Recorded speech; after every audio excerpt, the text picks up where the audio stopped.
Water restrictions put in place in Stevensville have now been lifted. The restrictions were put in place last week when several of the town's water wells malfunctioned. MTN's Dennis Bragg brings us up to speed on the situation. The bottle of water on the town council table Wednesday night was a lonely reminder of a problem that has broadsided Stevensville leaders and residents at summer's start.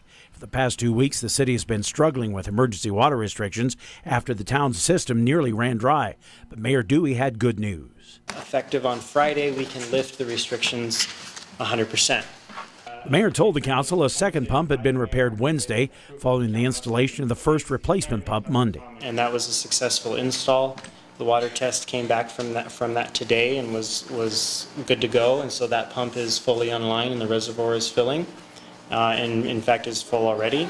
That's a big difference from a week before last when the town suddenly went dry, sparking complaints with some customers saying they didn't know what was going on.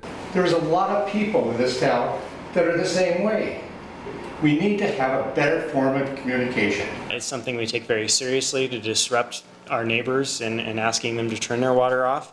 But we were at a point where we had 1.5 feet to 2 feet of water, and it was quickly dropping because everyone's sprinklers kicked on at midnight and they didn't heed the warnings. With the pumps costing up to $20,000 apiece, Dewey says repairs are expensive. These pumps are manufactured in Colorado, then shipped to Spokane, and then we receive them here. It's not something that's just stocked on the shelf at true value.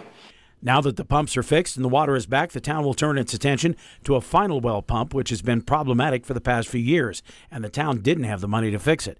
Dewey says the town will draw up plans to reconfigure that system and bring the well online. We don't have that funding issue today, and so we're fully developing that well and making sure that whatever we put into that, whatever as far as a pump goes, we put into that well, it's not something that we're going to replace in 6 months to 9 months. In Stevensville, Dennis Bragg, MTN News.